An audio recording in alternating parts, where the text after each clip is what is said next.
siguro mahaba-haba lang ang karanasan. Sa ngayon ay may hawak lang akong consultancies tungkol sa pag-a-assess ng National Greening Program para sa PIDS at NEDA at saka pag-a-assess din ng legislation on road safety para naman sa WHO. Trustee ako ng Pusod tsaka Health Justice. Yun ang kasalukuyan kong mga hawak o mga hats na suot-suot. Si Pangulong Reman? Well, salamat Ipat, salamat ding Jerry. Well, ako po ay isang negosyante taga rito sa Lipa and pinalad na paniwalaan ng ating mga kasama sa social media network. Kaya po kung meron mga bagay at adhikain ay kalimitan po ay ako'y naisama upang magsaayos ng mga gawain dito. Katulad po ang Lipeños Worldwide na meron pong members na 8,381.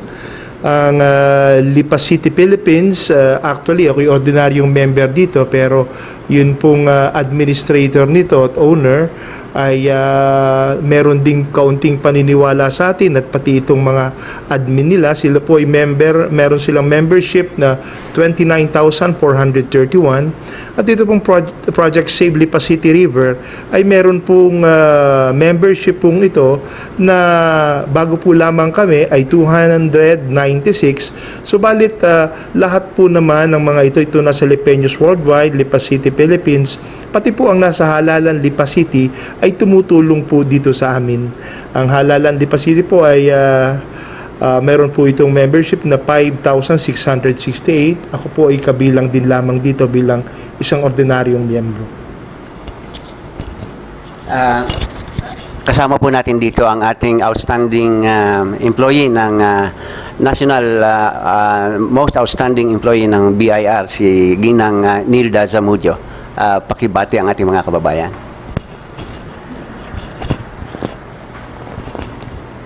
Yan, a pleasant good evening po sa lahat ng viewers ng Up Batangas. So ako naman po ay isang hamak na government employee, pero sabihin na po natin na ako po ay isang kaibigan ng Up Batangas at isa rin po sa may advokasya na makapagbigay at tulungan ang Up Batangas na makapagbigay ng information, mahalagang informasyon sa ating mga kababayan. So, mga kababayan, ang ating pong, kung kayo'y magagawi ng San Francisco Bay, mayroon po kayong mababasa doon na pangalan, isang plake na nakaukit ang pangalan ng ating panauhin, Attorney Ipat Luna. Pwede bang ipaliwanag mo sa amin kung ano yon? Kami po kasi ay matagal nang nagtatrabaho para sa pagtulong sa mga mangingisda para sa protection ng mga coral reef. Sa California Academy of Sciences, meron doong parang living model ng coral reefs. They grew it out of pieces of coral reef. Yun po ang pinakamalaking tangke ng coral reef na ina-approximate kung anong coral reef sa Pilipinas. Tapos sa harap po noon kasi may exhibit lang sila ng mga taong nangangalaga ng coral reef. Dahil po madami na akong natulungan ng mga fisherfolk group para sa kanilang law enforcement, ay napalad po tayong isama doon sa panel na yon. Pero yun naman po ay hindi award. Yun po ay parang examples lang ng uri ng mga tao na tumutulong para mapayabong ang ating coral reefs. At doon sa nakaraang recognition ng De La Salle University dito sa Lipa, ay isa ka doon sa 4 na most outstanding alumna ng De La Salle, hindi ba? Ano nga ba yung na-recognize sa iyo doon? Para rin po sa environmental law work, no. Malaki nga ang pasasalamat ko sa Lipa dahil ako pa yata ang unang babae na na-awardan ng alumni award sa Lipa kasi kami yung unang batch ng babae nung nagbukas yung grade school ng babae. So, siguro ano lang dahil dun sa diversity ng advocacy kaya na-recognize yung trabaho. Yung PUSOD ay isang environmental group na tumutulong dito sa environment dito sa Batangas at kayo ay trustee noon. Pwede bang ipaliwanag ninyo sa amin yung PUSOD? Ang PUSOD po ay tinatag namin mga 12 years ago sa tulong ng ilang mga PhilAms na yumaman sa tech boom sa Amerika. Tapos nanghihinayang sila na nung nandito sila sa Pilipinas nung mga bata sila ay ang gaganda nung kanilang mga pinaglalaroan, beaches, forests. Tapos pagbalik nila parang feeling nila sirang-sira lahat. So, nagbigay sila ng malaking grant para buhayin ng isang organisasyon na tuloy-tuloy. Ang balak nila noon mga 5 years lang. Nung nagsimula sila 1994 pa. So dapat hanggang 1999 lang. Pero napayabong namin yung kanilang panimula at hanggang ngayon ay buhay na buhay ang PUSOD. Hindi na sila ang major benefactors ng PUSOD dahil nakilala na kaya naming isulong yung advocacy at may expertise na kami para makatulong. Sa ngayon po, ang trabaho ng PUSOD ay nakatutok sa conservation ng Taal Lake, buong Taal Lake Basin, tsaka ng Mount Malarayat at ng Verde Island Passage. At si Attorney Ipat po ay isang at ang mga kasama natin ay isang mga taong mahilig mag-travel at kung manonood lang ng ibon ay lilipad sasakayan sa eroplano at pupunta sa kabilang bansa at manonood ng ibon. Ganun po ang mga ito katindi sa ating usaping hinaharap ngayon. So, ang ating pag-uusapan ngayon, Attorney, ay yung tungkol doon sa nakita namin sa inyong appearance sa ating City Council about the protection of the rivers of Lipa at gaano ba ka-importante yun. Pwede bang ipaliwanag ninyo sa amin yung Save Lipa City Rivers at ano ang ginagawa na ninyo, nasaan na tayo at ano ba ang ibig marating noon? Pauunahin ko na yung aming Pangulo sa Save Lipa City Rivers para sabihin kung bakit. Baka akala kasi ng mga tao ang project Save Lipa City Rivers ay magki-clean up tayo ng magki-clean up ng rivers. Pauunahin ko na si Pangulong Reman para ipaliwanag bakit hindi ganon ang pangunahing layunin ng Save Lipa City Rivers. Ito'y isang magandang pagkakataon upang liwanagin ang aming adhikain. Akala kasi ng marami, nung kami mag-umpisa, ang aming mga pangunahing gawain ay ang paglilinis ng ilog. Naging maliwanag po sa amin, kaya niliwanag namin nung una pa man, na kung ang ilog ay lilinisin at walang sapat na kamalayan ng ating mga kababayan, ay wala rin itong kasaysayan sapagkat ilang saglit din lamang ito ay magiging marumi-mali. Kung mapapanood ninyo ang nangyaring committee hearing sa niliwanag ni Engineer Pansa ang kanilang frustration kasi pagkatapos nilang linisin at turnover, pagbalik nila after 1 month ay nandoon na naman at marumi na naman. Mas marami pa. So ang kailangan namin, ang kailangan natin at yun ang gusto namin ay gisingin ang kamalayan ng ating mga kababayan sa tamang waste disposal. Sa tamang pangangalaga ng ating kapiligiran. Ang basura, nung magkaroon kami ng workshop on waste management to the courtesy of Attorney Ipat and her friends na inimbitahan pa namin from Bulacan and Cavite, kung hindi ako nagkakamali. Noon naging napakaliwanag na wala naman pala talagang basurang dapat masayang. Kasi po yung mga bakal, bote, papel, plastic, yun po ay maaaring pakinabangan kung ibubukod lamang. At yung mga nabubulok, sa tamang pamamaraan ay pakikinabangan din po through composting at ito'y magagamit na pataba sa lupa. ang pinoproblema natin ang ating basura at gumagastos ng malaki tayo. Pero sa tamang pamamaraan, at kami naman ay nagpapasalamat dahil ang suporta ng pamahalaan natin dito sa Lipa ay nakukuha natin, pati ang sanggunian. So, yun po ang aming gustong liwanagin. And marami pa pong technicality. Nung pong ako pakiusapan diyan, wala po ako talagang kamalayan dito. Hindi ako nahihiyang aminin.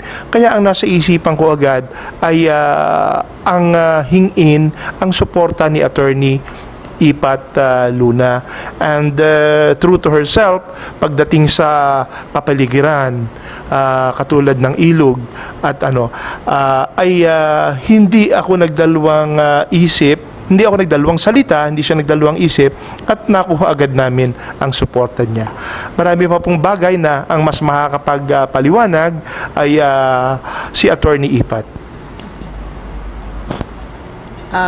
Yun pong Project Save Lipa City Rivers, nagkaroon po kami ng pagpupulong na dahil nga hindi paglilinis lang, dahil yan naman po ay madudumihon ulit the next day, hanggang hindi natin napipihit kung ano nagdudulot ng pagdudumi, nagkaroon kami po ng workshop para i-strategize. Ano yung pinaka pipihitin natin? Anong banda, anong parte ang pipindutin mo para may magkaroon ng pagbabago?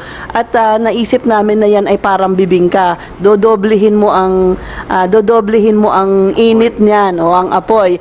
Kailangan may manggaling sa pamahalaan, at naisip namin na ang pinaka-strategic para sa pamahalaan ay magkaroon tayo ng wastewater treatment plant para sa palengke muna. Very doable, maliit lang na bagay, pero pag sinimulan yon, may mga parte na ng Balintawak River na mag-iiba kaagad eh. So para yung very strategic, yung tinatawag na impyerno na para siyang may waterfalls. Pag malinis lang yung tubig ng waterfalls na yun, ay waterfalls magiging ecotourism place pa siya kung may wastewater treatment. Doon naman po sa init naman sa ilalim ay naisip namin ay pag nakita na nila ang ganitong mga pagbabago, ay mag-iisip na ng 2 beses bago magkalat ang mga tao o bago mamili. Kasi ang basura po ay nanggagaling sa grocery, yung nanggagaling sa ating pinamimili. Ay kung ang atin pong kalusugan ay babantayan rin natin, ay the less processed food ang kakainin natin, ay the less unhealthy and the less garbage. So, buo po yung hinihikayat namin para sa mamamayan na pag-isipan natin bago mamili, dahil ang una pong R sa triple R ay reduce. Ayan po ay hindi jeta, kundi ibig sabihin lang ay basta alam mong magdudulot yan ng napakaraming basura na wala ka namang paglalagyan o hindi mo naman marirecycle, ay pigil-pigilan na po natin ng kaunti for our own health also. So, kung yun pong init sa itaas at init sa ilalim, ang mga miyembro po namin sa Project Save Lipa City Rivers ay magsisimula ng magdala ng sariling bote para sa kanilang inumin. Nagsisimula na rin silang hiwa-hiwalay ng tapon ng basura sa bahay. Kami po ay nagkaroon ng pledging session na ibabalik na ang bahugan doon sa may hugasan. Dahil yun po pag hinalo mo sa iba, ay di basura silang lahat. Pero pag hiniwalay mo yung bahugan, ay di yun humula ang sa isang hukay, ay yun ay pataba. So, para lang hindi masayang ang materyales na ibinigay sa atin ng Panginoon, ay tayo po ay mag-isip na dapat lahat yan ay iikot. Dahil ang ginawa ng Panginoon ay pag-ikot. Pag atin laang pong ginawang linear, gagamitin, tapos itatapon, wala naman po tayong kamalayan kung saan yan napupunta sa kahulihan, ay karamihan po na rin sa ilog So, ang may kasalanan po ay hindi lang pamahalaan. Hindi tayo pwedeng umasa lang sa pamahalaan. Ay sa puso ho talaga ng bawat isa. Baka mabago ang ating mga batang nakikinig. Ipaliwanag mo nga kung ano yung bahugan. hindi na alam ng mga bata, hindi ko man laang naisip yun. Ang bahugan ho ay yung kaning baboy sa tabi ng hugasan ng bahay. Kami po ay lumaki na may bahugan ang bawat bahay. Ibig sabihin ay may baboy sa likuran, ang kakainin ng baboy ay yung iniipon na tirang pagkain na yung mga nabubulok ay doon inilalagay at yun po ay ang tawag ay kaning baboy. Yung mga tirang pagkain. Hihiwalayin mo lang ho yun. Kasi ngayon ho ang mga kabataan sa atin ay hinihikayat ho silang maghiwa-hiwalay. Pero sila ay magkakamot pa ng ulo gawa ng may green, may red, may yellow, may blue. Ay bago mo maisip kung saan mo isusuksok yun, ay 3 minuto na, di hindi mo na lang ang gagawin. Ang Project Save Lipa City Rivers ho, ang ginagawa namin ay paragang kailangan padaliin natin yan para sa tao. Ang unang-unang pinanggagalingan ng nabubulok ay hindi naman yung mga kalye-kalye kundi bahay. So pag sinimula nating maglagay ulit tayo ng lalagyan ng kaning baboy sa bahay at yun ay i-compose na natin sa bahay at kung hindi man ay ipahakot natin sa city at gawin na uling fertilizer kagaya ng ginawa natin noong 2004-2006. Nangyari na ho may karanasan na ang mga tao, ay ibalik lang ho natin yon, nahiwalay ang hakot noon, at tayo marami nang mangyayari. Pero 28 million ang gasto sa paghakot, ay yun yung pala naman ay nabubulok, ang kalahati. Ay di 14 million agad ang mababawas kung lahat ng tao ay may bahugan. O kung kahit kalahati lang ng kabahayan ay may bahugan, ay di 7 million ang mawawala sa ating ipinahahakot. At kakaunti na ang hahakutin ng basurero at kakaunti na ang poproblemahin natin. Pero, bawal Attorney, ano nga ba ang ano ang kabutihang madadala noon sa ating mga Lipenyo pagka ginawa natin yun? Sa ating lahat ho, yung kasing basura nyo, pag hinaluan nyo ng nabubulok ay nabaho. So lahat yon mabaho. Lahat yon hindi mo na mapapakinabangan. Nag-harbor ng bakterya, babaho, tapos ay wala nang pakinabang, hindi mo na ma-recycle, hindi mo na ma-store, hindi mo na magiling para ihalo sa semento, lahat ay pabaya na. Yun ding parte naman na nabubulok, di hindi na rin yung magiging fertilizer, gawa ng kahalo naman ng iba. So, ang epekto ho sa lipa ay nagkukulang tayo ng matabang lupa. Sa banda naman ng basura, ito mga tambakang basura, tayo ho bawat truck ay 7.5 yata o 8.5 ang binabayad. About that. Para maitapon. 6 to 7.5. Di baga kung bawasan mo ng kalahati yon, gawa ng nabubulok naman yon, at bulukin na lang natin kung sa barangay man o sa city man o kung meron ka sa bahay ikaw na ang magbulok. Yun naman ho pag na-drain hindi na mabaho kailangan lang natin alamin kung ano ang kailangan natin gawin para isaayos yun. Actually po, ako'y sa inyong mga pinaliwanag, ako'y hangang-hanga na sa inyo kasi yung pong ganong advocacy na parang, I believe po parang ito ay on a voluntary basis.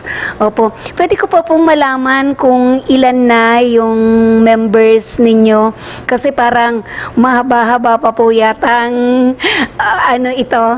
Kasi di ba po, kagaya nito, nasa TV tayo pero hindi lahat ng tagalipa ay may cut-v, so ang iba po ay hindi naman ito napapakinggan. So kaya po naman tinanong ko kung ilan kayo para naman baka mayroong kaya na po ba ng inyo Time September, October na naging maliwanag sa akin na wala naman pala talagang basura at lahat ito sa tamang pamamaraan ay pwedeng pakinabangan.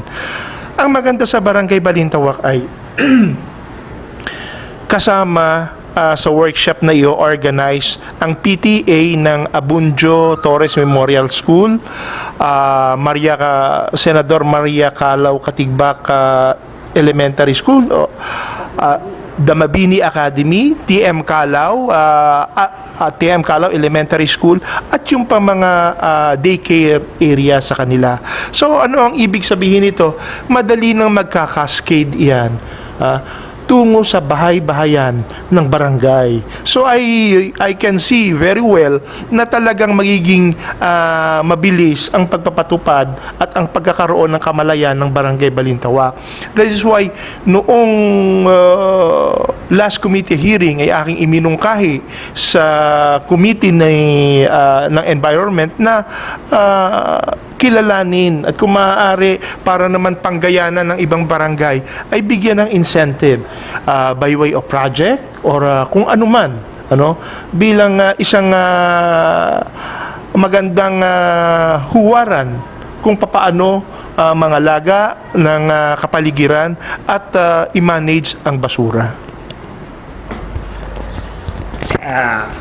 Siguro sasamantalahin ko ngayon ay nais kong batiin at ialay ang episode na ito dito sa ating City Environmental Office Senro. Si Engineer Pansa, isa po yung no-nonsense na personalidad na talagang tumutupad ng kanyang function bilang isang public official. So bumabati po kami sa inyo, Engineer Pansa. Ang ating mga ano pa nga ba ang ating masasabi dito sa ating mga basura na kung pumupunta sa ating bakuran, pupunta sa mga kanal, ay pupunta diyan sa ating ilog diyan sa may tabi ng SM o kaya ay diyan sa may tabi ng palengke. Yung nasa sa palengke ay pumupunta doon sa ilog, pumupunta doon sa liguan doon. Yung nasa sa may Robinsons ay pumupunta rin po yan sa mga ilog na dumadaan sa may palengke at nagtatagpo yan doon hanggang doon sa may simbahan. Dumadaan doon sa mga liguan, labahan ng ating mga kababayan. At umaabot po yan hanggang doon sa may San Juan Bay, yun pong Tayabas Bay. Doon po sa may pagitan ng San Juan at Sariaya, umaabot po doon yung ating mga ilog na yan. Diyan po sa kabilang bahagi, umaabot naman po yan, yung ibang bahagi ng ating mga tubig naman ay pumupunta doon sa may bahaging papuntang San Jose at papuntang Batangas Bay. Yun naman pong iba ay umaagos papuntang may bandang Mataas na Kahoy at may papuntang Balete na kung saan ay sasaluhin naman ng ating ipinagmamalaking Taal Lake. At sa panahon pong ito, May pang-apat pa, Laguna Lake. at yung pong sa may gawi doon, bandaro na may festival ng Fiesta Mall o bandaro na may Malarayat at bandaro ng Bugtong at kabilang bahagi doon ng Lipa, yun po'y papunta papunta po yan ng Laguna Lake. Ano po yung mga binanggit kong lugar? Ito pong ating lugar ay tuktok, ay Lipa ay nasa sa tuktok ng isang tourism zone na sa panahong ito ang ating pinagmamalaki ay ang turismo ay isang sunshine industry, isang malaking pag-asa na magdadala sa atin ng hanap buhay. Kung marami tayong bisita ay marami tayong maipapakita at maipagmamalaki kung ang ating mga ilog ay malinaw, environment. So ito pong magagandang kapaligiran natin. Kung maganda ang ating bisyo, maganda ang ating kapaligiran at nagdadala ng maraming hanap buhay dito sa atin. So ano po ba ang pananaw ninyo, attorney, at bakit naumpisahan ninyo itong ginagawa ninyong ito tungkol sa Save Lipa City Rivers? Bakit ba naumpisahan ito? Baga, kasi talagang umabot na sa punto na marami rin naman tayong kababayan na nakalabas ng bansa. Bago pag-uwi dito, bakit ka dito? Samlang. Ano ga ang ginagawa natin at pag sa ibang bansa ay tayo nasunod? Bago pag-uwi din ang basura ay nasa ilog at nasa tabi-tabi, tambak-tambak sa tabi. Tayo gay talagang matigas lang ang ulo o talagang natural na samlang. Ilan ho sa amin ay talagang sinuring mabuti yan. Tayo ho siguro ay may pagkukulang sa mga sistema natin. Dahil nga pag hinalo mo na yung nabubulok sa hindi nabubulok, lahat siya wala ng pakinabang. Lahat siya basura. Alam nyo gahong ang basura pala ay Espanyol. Hindi pala natin salita iyon. Wala tayong salitang basura. At wala sa kamalayan natin na ang isang bagay, pag itinapong mong ganyan, ay magiging kalat. At magtatagal dahil ang plastic naman ay Mga buhay na doon pag hindi mo inalis. Kaya ang nangyayari ho ay gayon, yung dahil ipinaghahalo natin at itinatamba kung saan, ay parang naging samlang. Ay napakatampalasan ho eh. Yung kumbaga sa akin ay malaking kasalanan sa Diyos na lahat ng biyaya niya sa atin ay paghahaluin natin tas gagawin nating tampalasan at hindi na magagamit ulit. Samantalang ang tingin kong gusto niyang mangyari ay pakinabangan natin lahat at ulitin natin ang ibalik sa pabrika yung mga hindi nabubulok, hanapan ng ibang gamit, another life, yung mga hindi mo na mai-recycle, halimbawa ay ditadtadin natin at ipasak natin sa yung mga upuang kuunan. Marami hong pwedeng gawin, pero ang importante ay hindi po natin pwedeng isipin na may pagdadalhan lagi niyang samlang na iyan. Ang importante po ay isipin natin na hanguin natin yan mula sa pagiging walang pakinabang at gawin nating may pakinabang. Sa tingin namin ho, ang pagkatampalasang iyan ay magagawaan din natin ang paraan kung may kaunting sistema rin na ilalagay ang city. Kunyari po ay magsimula na tayong Engineer Pansa, isa na namang pakiusap, no? Siguro narinig nyo na ang pakiusap namin na hiwalayin na natin ang koleksyon ulit. Kahit na ang pagdadalhan ay pareho sa ngayon, ay yan ho ay bawal mangolekta ng mixed garbage. Yan ay nasa 9003. Habang sabay ang koleksyon ng nabubulok at hindi nabubulok, hindi po hihiwalayin ng tao. Kaya yan po ang aming pakiusap na ano man ang kahihinat na niyan sa dulo, ay hiwalayin na natin ang koleksyon. Sabihin na natin na lahat ng recyclable ay hindi na naman kinokolekta at yan ay junk shop, ipinagbibili na ng mga tao. Eh di yung mga hindi na nare-recycle, ay siguro gawin nating Friday laang. Nabubulok ang kolektahin ng madalas kung hindi man kayang i-compost sa bahay. Bigyan ho natin ng incentives ang mga tao na magkaroon ng compost bin, yung mga drainage system, yung mga gayong pagkakataon. Iibahin na ho natin, gawa ng inaasahan natin na ang gobyerno ay maglilinis, hindi ho mangyayari eh. Basta ang mga mamamayan ay naghihiwalay at ang pamahalaan ay nangongolekta ng hiwalay, yan po ay may malaking pagbabago na. 60% ang ating diversion nung ginawa natin yun eh. Kaso ay sinara ang MRF sa dagatan. So kung magkaroon lang uli tayo ng bulukan ng city o kaya bawat barangay maghanap na ho kayo kahit maliit na hukay, ayan ho eh may mangyayari kaagad eh. Kasi ho, ang punto ko na naman, pag inihalo nyo, lahat na yan hindi mapapakinabangan. Pag inihiwalay nyo, yun lang, nabubulok at hindi nabubulok lang muna. Magsimula po tayo ng baby steps. Hindi na ho agad samlang. Hindi na agad namamaho. Ay, kung sa turista pa ho tayo magmamalaki na pinapaganda natin para sa kanila, baka hindi ho natin magawa. Pero para sa sarili ho natin, para may ilog tayo na hindi samlang, siguro naman wala namang may gusto wala namang may gusto ng ilog na samlang hindi na para sa kanila, para sa sarili na natin dignidad. Baka ho pwede na ang lahat ng mamamayan ay gayon ang gawin. At inaasahan namin na magsisimula sa Balintawak. Gawa ng ang mga tao doon ay bata pa, ay ipapasok na dito sa seminar na ito at magkakaintindihan. Kung mangyayari ito sa Balintawak, itaga nyo sa Bato at kahit na yung reduction ng processed food na kakain ng mga bata, ay healthy pa sila. Yung gahong kabuuan na ang titingnan natin, hindi na natin titingnan ng ilog laang. Gawa ng ito namang ilog na ito ay para natin yung ugat So, ang pinapanukala ninyo ay mapasigla natin yung paghihiwalay ng mga basura. Maliban ba doon, yung para maging malinis at maganda yung ating ilog, ano pa ang mga ibang strategy na maaaring gawain ng ating lipunan, ng ating ng ating pamayanan para hindi ng ating pamahalaan para hindi pumupunta yung mga dumi sa ilog? Sa palagay ko, nagkaroon tayo ng yugto sa ating buhay panlipunan na tinalikuran natin ng ilog. Nagkaroon ng yugto na ang mga harap ng bahay natin ay sa kabila, sa kalye, at ang mga ilog ay sa likod at naging tapunan na siya. Tayo ay Tagalog, taga-ilog. Ang sagot ko ho dyan ay harapin natin ulit ang ilog. Bawat problema ay pagkakataon. Noon hong inikot namin ang Balintawak, aba ito pala yung maganda. Meron nga lang ang basura din madumi ang tubig doon. Pero pwede pang pagandahin. May puno, maraming puno, may mga lumang-lumang mga stone walls, no, na mukhang pwedeng heritage sites.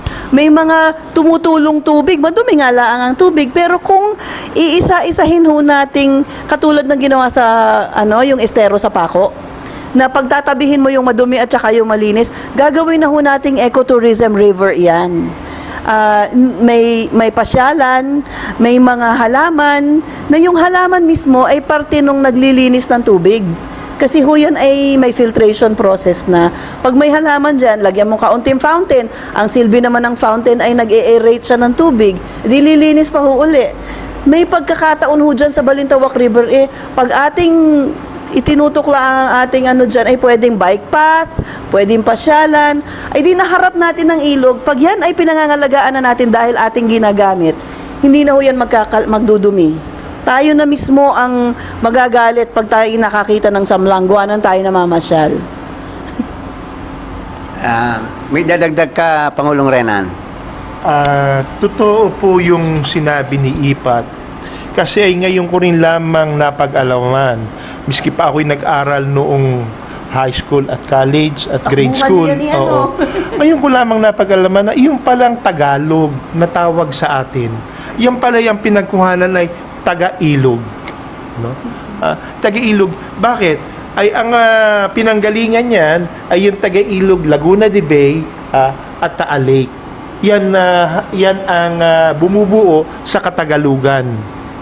Naabot yan hanggang Bulacan dahil even ang Bulacan ay kasama pa rin yan sa lawa ng Maynila. Oo.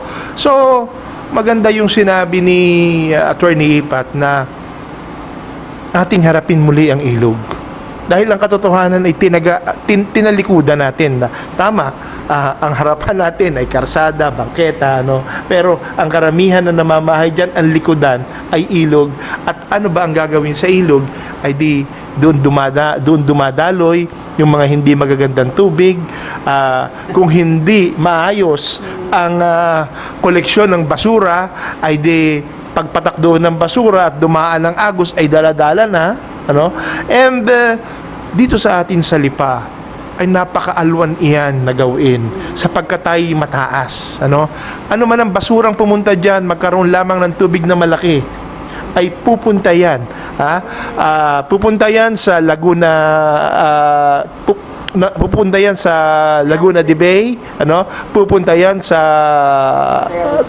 Tayabas Bay, pupunta yan sa Batangas Bay, and Taal Lake.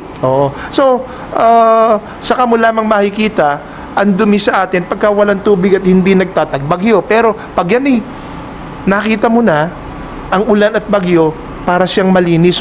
Kaya lamang may natitirang basura yung nasabit sa mga kahoy-kahoy at kawayan. So, Nilda, mayroon ka bang Pasiti Rivers? So, ang ating kailangang magawa ay maghiwalay-hiwalay ng mga basura ng ating mga natitira at saka ano pa ang dapat nagagawain ng ating pamahalaan at ng ating mga kababayan? Meron po kaming partnership sa Lipa City na magkaroon tayo ng Business and Environment Congress. Kasi po ilan dun sa mga, bukod sa mamamayan, humihiling kami sa mamamayan na hiwalayan ang kanilang patapon. Bukod doon, humihiling kami sa city government na magpondo naman tayo para sa isang wastewater treatment plant para sa Palengke. Kasi nandun ang gagaling ang majority ng wastewater. Itong mga business sector naman po ay malaki rin ang influence. So, kaya lang sila ay minsan ay nararamdaman nilang ang batas ay nang iipit lang sa kanila. So, magkakaroon po tayo ng Business and Environment Congress kung saan tutulungan po natin ang businesses na intindihin ano yung mga major laws on environment na kailangan nilang i-comply. At ihaharap po natin ang city officials para wala na pong duda na ito talaga ang requirements. At sa isang buong conference ay hindi na maiimbento yung requirements na iba na wala naman talaga sa batas. Malinaw ang magiging proseso at magkakaroon ng dialogue kung alin talaga doon ang kailangang i-comply. Tapos pag compliant na yung mga businesses, malaki na yung effect noon. Tapos nga, i-recruit naman namin ng businesses na makatulong doon sa iba pang influence nila para nga mapatupad yung wastewater treatment plant. Ang Dumaguete po ay mga $80,000 daw ang ginastos sa isang wastewater treatment plant sa palengke nila. Mas malaki tayo by about twice. So, tingin ko ay mabariyang-bariya yung $160,000 para lang malinis yung lumalabas na tubig sa palengke. At yung ating mga daluyan ay maging pasyalan nating mga tagalipa at ng mga turista kung papalarin. Palagay ko ay mga ilan lang yung wala pang 10 milyon. At yun po ay ating palagay ko ay utang natin yun sa lahat ng bayan sa laylayan na kahit palengke man lang muna ang simula, makita muna natin ang difference. So, hinihikayat rin po namin ng SP na mag-set aside na po kayo siguro ng under 10 million para makagawa naman tayo ng wastewater treatment plant para lang sa palengke. No. Nabanggit ninyo kanina na masiglang tulungan itong ating barangay Balintawak ay taga Balintawak po kami. So nais kong bumati kay Kapitan Lito Pagkaliwangan at ako'y nagpapasalamat sapagkat ganon ang iyong pagtanggap sa sa panukala ng ating mga kababayan tungkol sa environment. At yan ay isang sadyang masigasig na Pangulo namin at talagang iginagalang ng buong barangay. Talaga pong sa pool ay ang paninindigan niya ay ang maproteksyonan ng aming mga kababayan. So, Pangulong Lito, binabati ka namin at sana'y patuloy ang partnership mo dito sa ng ating barangay sa ating mga kababayan na nagsusulong ng environmental protection. Ito ba, Pangulo, Attorney, ay di sabi ninyo yung dalawa na ang ating pinag-uusapan dito, yung treatment plant para sa palengke at saka itong segregation ng basura. Ito ay kailangang maisulong natin. So lahat ng community, lahat ng bahay ay ating kasama dito. Yung mga bahay-bahay or yung mga establishment ay nung araw dito sa Lipa, alam mo naman, bihasa pa rin na para hindi na naglilinis ng kanilang sewage impounding ay yan ay karaniwang hinuhukay, either patalon sa kanal o kaya ay ang balon ay ayan, abot hanggang ilalim. Yung ba ay nakakabuti pa sa ating ginagawa o yung ba ay pinahihintulutan ninyo o okay lang yon? Napag-alaman ko ho yan nung tinanong ko ang tatay ko kung anong itsura ng aming septic tank. Ay noong araw ding yun ay ipinasara namin. At nagpahukay kami ng 3-chambered septic tank. Kasi ho pag ang inyong septic waste, septage ay talagang diretso sa tubig, ay di laso na ang inyong tubig. Ay nung unang panahon ay ang nandiyan lang ay dumi ng tao, pero sa dami ng ating ginagamit na chemical ngayon, muriatic acid, ang mga iniihi at ine-ebs nung mga kung ano-anong maintenance medicine, radiation treatment, kung ano-ano, ay iba na ho ang composition ng ating septic tank. Lalo na yung mga antibac natin, ay di pag nasa water table yan, ang antibac natin ay ang bacteria niyan ay magiging potent kasi papatayin mo yung mahihinang bacteria. Di lalo kang nagkaroon ng antibiotic resistant bacteria. Iba na ho ang panahon, hindi na kailangan nyo po na ipasara yung mga tank, yung mga septic vaults nyo at mga wells na ang pinagtatapunan ng dumi ng pamamahay ay hanggang sa tubig, dahil yan po ay iniinom nating tubig dahil 80% ng ating water from water district ay galing din sa water sa aquifer, sa groundwater. Hindi naman ho nila tinetest yan for all those other chemicals. For E. coli lang ang testing niyan, tsaka DO, tsaka bacteria, ganun ho ang testing. Pero yung mga ibang chemicals na ginagamit natin at contaminants, baka ho hindi lahat yun ay madadala ng testing. Baka meron na tayong makikitang mga breakouts ng kung ano-anong long-term diseases dito pag hindi po natin isinara yung mga ganyang uri ng tapunan. Hindi Ano sa tingin nyo? Bawal din naman sa building code. Oo, saka doon sa Laguna, nung nagkaroon ng outbreak ng dengue, yun ay ang naging source ng typhoid, ang naging source noon ay groundwater. Yung pinagkukunan nila, isang well lang na idinidistribute sa mga tubo, nagpunta sa mga bahay-bahay. At yun ang naging, so napatunayan na doon nanggaling sa underground water. Kung paano napapunta yun doon, ay di isipin natin kung ang ating mga banyo ay diretso doon abot doon sa tubig, pagka tayo ay nagtapon galing sa inidoro, di ganun din ang mangyayari kung sakali na mayroong isang epidemya na maaring kumalat sa atin. Siguro, napakarami pa nating dapat pag-usapan dito tungkol sa pagpapaayos ng ating kapaligiran. At ito naman ay para sa atin din. Pero siguro sumapit na tayo sa huling bahagi ng ating programa at kung mayroon pa man kayong dapat na ipagbilin sa ating mga kababayan, Pangulong Renan. Well, ang katunayan ho nito'y hindi naman kaya ng pamahalaan, hindi kaya ng Save Lipa City Repair ang gawaing ito kung walang magiging suporta galing sa mamamayan. Ang Pasig River, Manila, gaano kalaki ng pondo. Wala rin silang nagawa, laging marumi rin. Ang kailangan talaga ay suporta, kamalayan ng ating mamamayan. At kailangan lagi nating makipag-ugnayan sa local government unit. Ano po?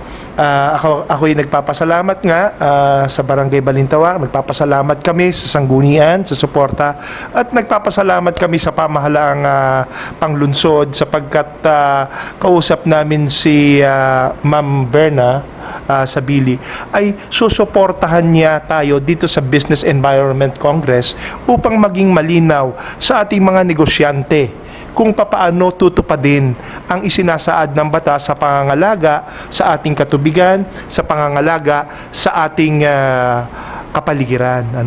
So maraming salamat po. Inaasahan namin ang ating kapaligiran ay atin. Hindi lamang ito atin, ito ipamamana natin sa salit-saling lahi, pag-aapuhan natin. Maganda ang minanako natin nung kami bata, nakikita ko ang paligid ng Balintawak River.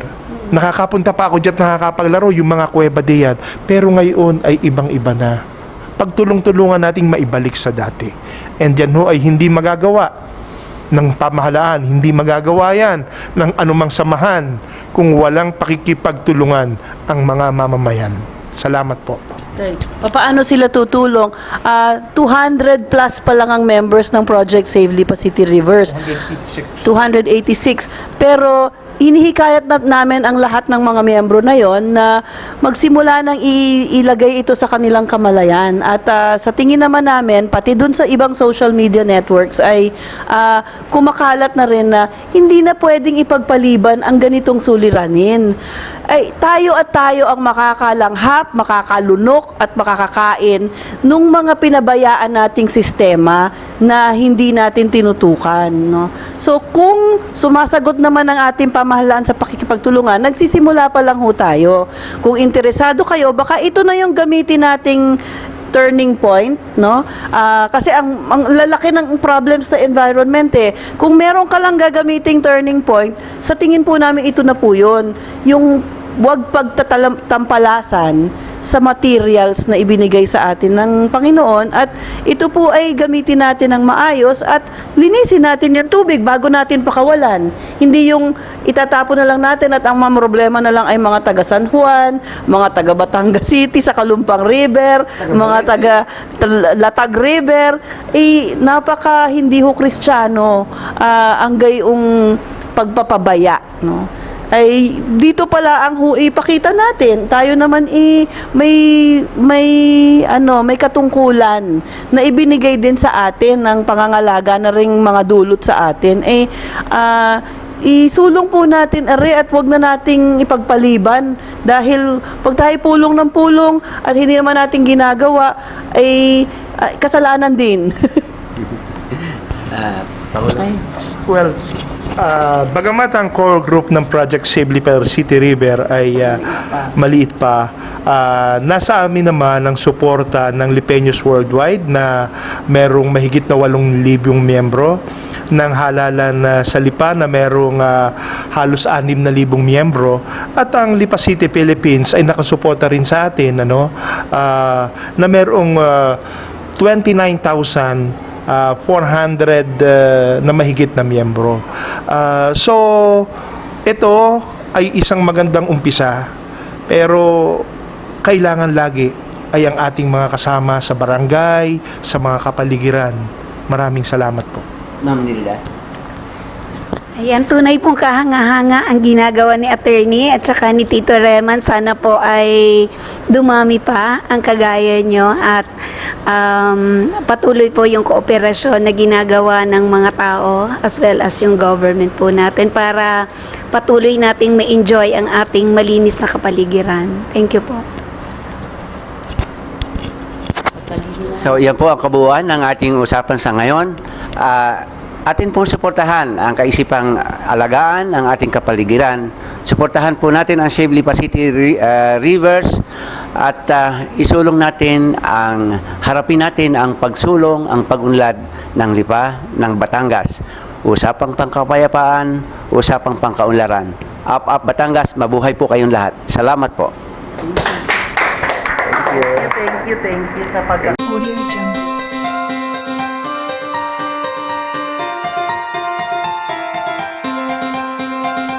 Audio Jungle. Audio Jungle. Audio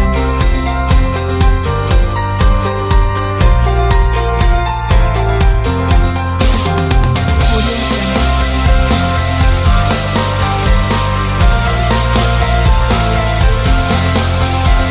Audio Jungle.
Narito na ang programang Usapang Pangkapayapaan, Usapang Pangkaunlaran.